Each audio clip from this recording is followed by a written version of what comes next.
Following a stunning move by declaring martial law in South Korea, President Yoon Suk Yeol faces a potential ousting from government. The opposition-controlled parliament overturned the military order, which suspended political activity and freedom of the press. And today, his rivals are taking steps to impeach him. Yoon's political fate may depend on whether a large number of people take to the streets and push for his removal. Jason Gaidola joins us live with the latest tonight. Good evening, Jason.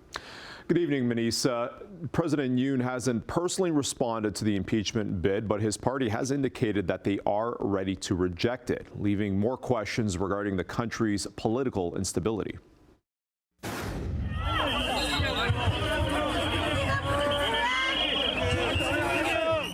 Local police in Seoul, South Korea continue to ward off protesters at the country's National Assembly following a political crisis involving a martial law order.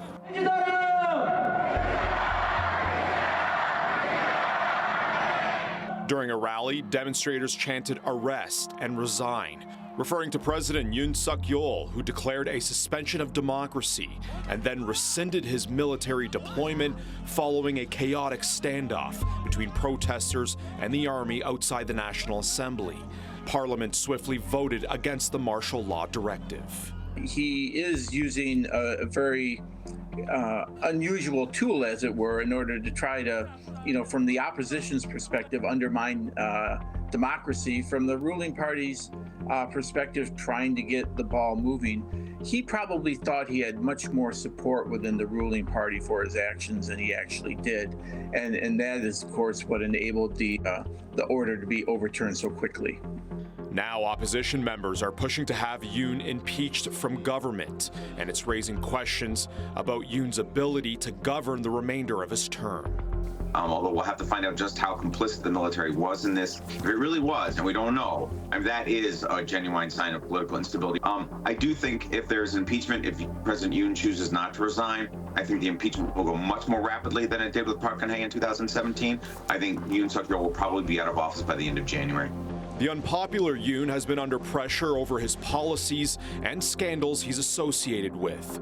Yoon claimed martial law was needed to defend the country from pro-North Korean anti-state forces.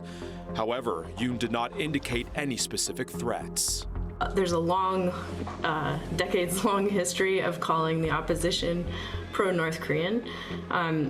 North Korea has also sent spies into South Korea, has tried to infiltrate domestic South Korean politics over the years as well.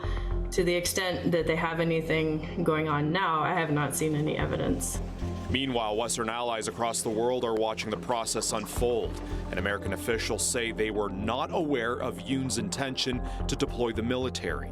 The White House is hoping for sustained democracy. We want to see that sustained because it's in our interest, and it's a partnership that's critical to us, but also because of what it says to the world. So I think it's very important how our allies resolve any internal differences. As I said, we're watching it closely, but it's good to see that the martial law declaration was rescinded.